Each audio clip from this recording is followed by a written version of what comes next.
Hello दोस्तों, नमस्कार। मैं श्री राम सनी स्वागत करता हूं आपका एक बार फिर आपके अपने SR technical education YouTube channel पर। दोस्तों, आज हम फिर आपके लिए 20 इंपॉर्टेंट क्वेश्चन लेके आए हैं इलेक्ट्रिकल टूल्स चैप्टर पर आधारित।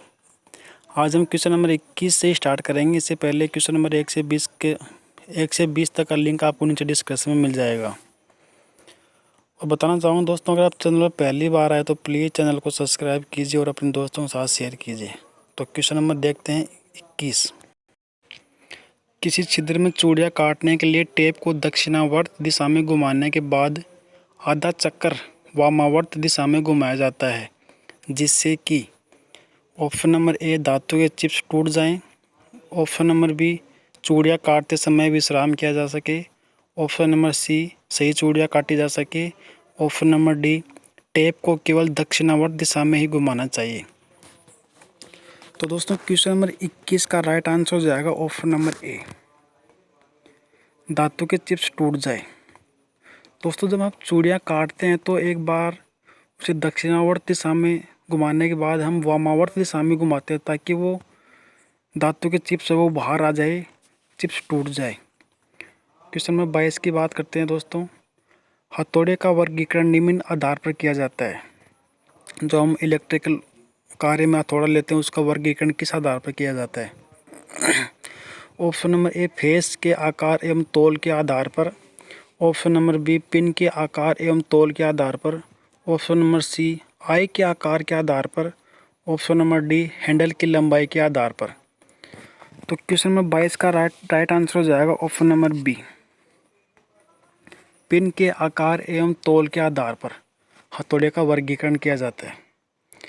जिस प्रकार तौल के आधार पर बात करें तो 250 ग्राम का, 500 ग्राम का, इस प्रकार हथौड़े का वर्गीकरण किया जाता है।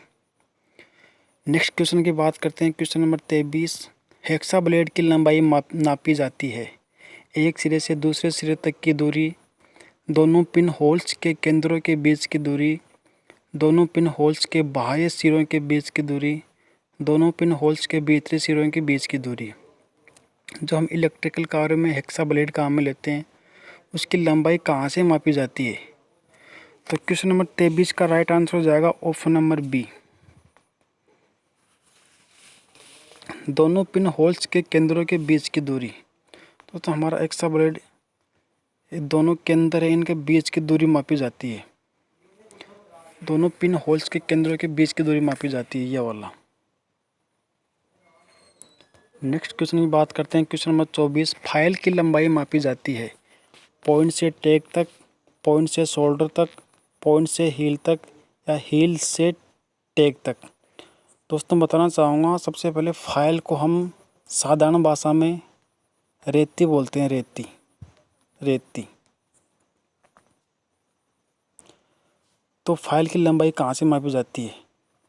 तो क्वेश्चन नंबर 24 का राइट आंसर हो जाएगा ऑप्शन नंबर सी, पॉइंट से हील तक। दोस्तों, फाइल अलग अलग प्रकार की आती है, जिस प्रकार 10 semi, 15 semi, 20 semi, 25 semi, 30 semi, 35 semi, इस प्रकार से। क्वेश्चन नंबर 25 की बात करते हैं। चीजल निर्माण में प्रयुक्त धातु। दोस्तों, चीजल जिसे हम छेनी बोलते हैं साधारण भाषा में, उसे इलेक्ट्रिकल भाषा में चीजल बोलते हैं। तो उस चेप बनाने के लिए हम किस धातु का प्रयोग करते हैं? High speed steel, cast steel, carbide steel, high carbon steel.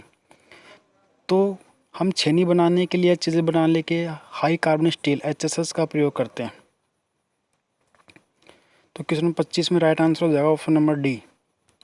Question number 26 की बात करते हैं। उपयोग के पश्चात रेती या हेक्सा को जल में धोकर रखना चाहिए, ब्रश से साफ करके रखना चाहिए, तेल लगाकर रखना चाहिए, ऐसे ही रख देना चाहिए। दोस्तों, हम जो उपयोग रेती हेक्सा ब्लेड का काम में लेने के बाद उसको ब्रश से साफ कर रखना चाहिए, ताकि वह ख़राब ना हो सके। तो क्वेश्चन 26 में राइट आंसर हो जाएगा option number B. Question number 27 की बात करते हैं। बरसात के दिनों में औजारों को जंग से बचाने के लिए इन्हें कपड़ों में लपेट कर रख देना चाहिए, इन पर इनेमल पेंट कर लेप कर देना चाहिए, इन्हें प्रयोग ही नहीं करना चाहिए। इन पर मोबिल ऑयल या ग्रीस का महीन लेप कर देना चाहिए। तो क्वेश्चन नंबर 27 में राइट आंसर हो जाएगा ऑप्शन नंबर डी। इन पर मोबिल ऑयल या ग्रीस का महीन लेप कर देना चाहिए, जिससे कि दोस्तों ये जंग नहीं लगेगी इन पर और हमारे उपयोग में फिर से हम उपयोग में ले सकेंगे उनको। क्वेश्चन नंबर 28 की बात करते हैं। हेक्सा ब्लेड तथा कारपेंटर सा ब्लेड के दांतों की सेटिंग करने का मुख्य कारण है। ब्लेड की सुंदरता बढ़ाना, कटिंग के समय घर्षणों को कम करना, अधिक गहराई वाली कटिंग को सरल बनाना, उपरोक्त में से कोई नहीं। तो क्वेश्चन नंबर 28 में राइट आंसर हो जाएगा ऑप्शन नंबर बी, कटिंग के समय घर्षण को कम करना। नेक्स्ट क्वेश्चन की बात करते हैं। क्वेश्चन नंबर 29, माइक्रोमीटर, जिसे हम तारों का व्यास मापा जाते हैं उन्हें माइक्रोमीटर कहते हैं, और तार का व्यास हम वायर गेज से भी माप सकते हैं। तो माइक्रोमीटर को प्रयोग करने से पूर्व हाथों को बलीय प्रकार से साफ कर लेना चाहिए। माइक्रोमीटर की शून्य त्रुटि को संयोजित कर लेना चाहिए। माइक्रोमीटर को कपड़े से साफ कर लेना चाहिए। उपरोक्त तीनों कार्य कर लेने चाहिए। दोस्तों ये भी हमारे हाथों को साफ करना चाहिए, उसकी त्रुटि भी सुधारनी चाहिए, कपड़े से साफ भी करना चाहिए, इसलिए option number D right answer हो जाएगा। तीनों सभी कार्य होने चाहिए। नेक्स्ट क्वेश्चन की बात करते हैं। क्वेश्चन नंबर 30, स्पार्क प्लग आदि का एयर गैप मापने के लिए प्रयोग किया जाने वाला यंत्र। दोस्तों इस स्पार्क प्लग होता है, उसका एयर गैप मापने के लिए हम कौन सी वायर गेज का काम में लेते हैं? Filler gauge, wire gauge, micrometer, इनमें से कोई नहीं। तो क्वेश्चन नंबर 30 का राइट आंसर हो जाएगा फिलर गेज। दोस्तों वायर गेज से हम वायर का व्यास मापते हैं और माइक्रोमीटर से भी हम वायर का व्यास मापते हैं, लेकिन एयर गैप मापने के लिए हम फिलर गेज काम में लेंगे। तो क्वेश्चन नंबर 30 में राइट आंसर हो जाएगा option number A. Next question की बात करते हैं। क्वेश्चन नंबर 31, छोटे तार और केबल को जब वे टर्मिनल के बहुत समीप होते हैं काटने के लिए जिस टूल का प्रयोग करते हैं वह कहलाता है? इलेक्ट्रीशियन चाकू, तिरछा काट प्लायर, संयुक्त प्लायर या कैंची।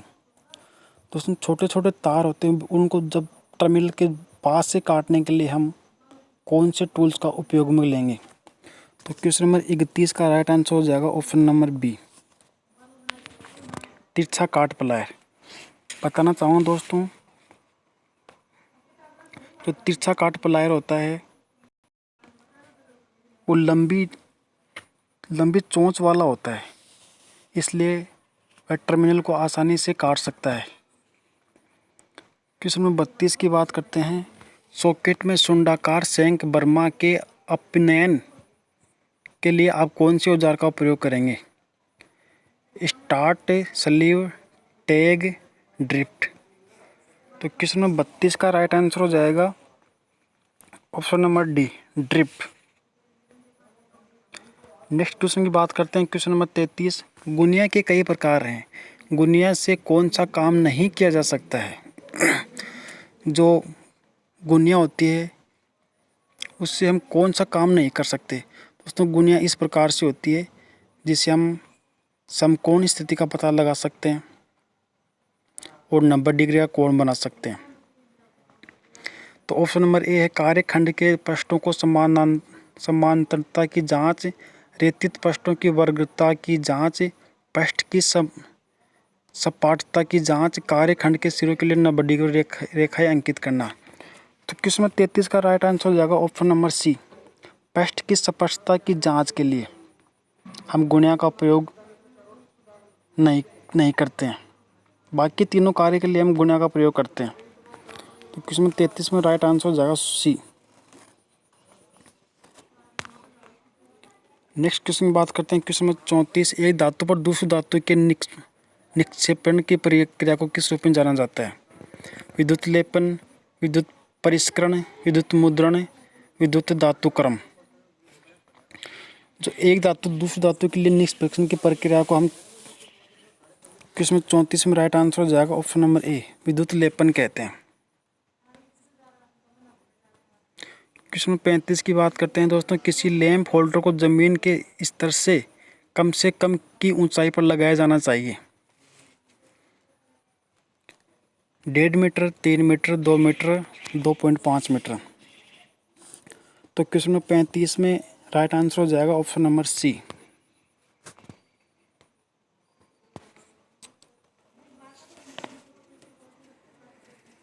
लैंप होल्डर की ज़मीनी स्तर की ऊंचाई 2 मीटर होनी चाहिए और जो स्विच बोर्ड है उसकी ऊंचाई 1.5 मीटर होनी चाहिए और जो लाइट और फैन की दूरी है 0.5 मीटर होनी चाहिए।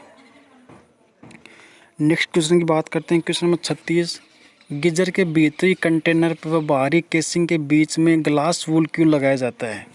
जो हमारा गीजर होता है गर्म पानी करने के लिए, उसके भीतरी कंटेनर व बाहरी केसिंग के बीच में ग्लास वूल लगाया जाता है। ग्लास वूल वो क्यों लगाया जाता है? लोड धारा कम करने के लिए, ऊष्मा हानि घटाने के लिए, पानी का कालावधि बढ़ाने के लिए, ऊष्मा हानि बढ़ाने के लिए। तो क्वेश्चन नंबर 36 का राइट आंसर हो जाएगा ऑप्शन नंबर बी। ऊष्मा हानि घटाने के लिए हम ग्लास वूल का उपयोग करते हैं। क्वेश्चन नंबर 37 की बात करते हैं। निम्नलिखित कारणों में से किसी एक के कारण जोड़ों के ढीलेपन से बचने के लिए ब्रिटानिया जोड़ को सोल्ड करना अनिवार्य है। इस कारण को पहचानें। अधिक तापमान के कारण, वातावरण में होने वाले बदलावों की वजह से क्षरण होने के कारण, गैल्वेनिक एक्शन की वजह से क्षरण होने के कारण, वातावरण में परिवर्तन और कंपन के कारण। तो क्वेश्चन नंबर 37 का राइट आंसर हो जाएगा ऑप्शन नंबर डी, वातावरण में परिवर्तन और कंपन के कारण। क्वेश्चन नंबर 38 की बात करते हैं। 2 पिन सॉकेट और पिन का तब उपयोग किया जा सकता है जब ऐसे सीरीज 2 कोर वाले केबल से जोड़ा जाता है, भूसंपर्कन इलेक्ट्रॉन से जोड़ा जाता है, एकल इंसुलेटेड हो, दोहरे इंसुलेटेड हो। तो क्वेश्चन नंबर 38 की बात करते हैं। क्वेश्चन नंबर 38 में राइट आंसर हो जाएगा ऑप्शन नंबर डी, दोहरे इंसुलेटेड हो। क्वेश्चन नंबर 39 की बात करते हैं। लाइट और पंखे के ऊपरी परतों की वायरिंग के लिए प्रयुक्त तांबे के चालक की अनुप्रस्थ काट का कितना क्षेत्रफल होना चाहिए? दोस्तों, जो हम लाइट और फैन के लिए जो वायर लेते हैं उसका अनुप्रस्थ काट क्षेत्रफल कितना होना चाहिए? 0.5 mm square, 15 mm square, 5 mm square या 1.5 mm स्क्वायर। दोस्तों, इसका राइट आंसर होगा option number 4, 1.5 mm square, 1.5 mm square. Next question की बात करते हैं, जो हमारा लास्ट का क्वेश्चन है। दिए गए चित्र में निम्नलिखित में कौन सा हैंडल टूल दर्शाया गया है? छेनी, रेक, रिंच, रेती। दोस्तों, ये चित्र है जो आपको इस पिंदर सा दिखाई दे रहा है, ये किसका है? छेनी का है, रेक का है, रिंच का है, रेती का है। तो राइट आंसर हो जाएगा रिंच। छेनी दोस्तों जो हम इलेक्ट्रिकल कार्य में काम लेते हैं, जो आगे से चपटी होती है वो होती है। रेक, रिंच, जो रिंच 2 प्रकार के होते हैं, एक तो एडजस्टेबल होता है, एक ये प्रकार का होता है। रेती जो आपको मैंने थोड़ी देर पहले समझाया था वो होती है। तो दोस्तों, ये थे हमारे आज के 40 इंपॉर्टेंट क्वेश्चन। कैसे लगे आपको प्लीज़ शेयर करना, लाइक करना और अपने दोस्तों के साथ शेयर करना। धन्यवाद।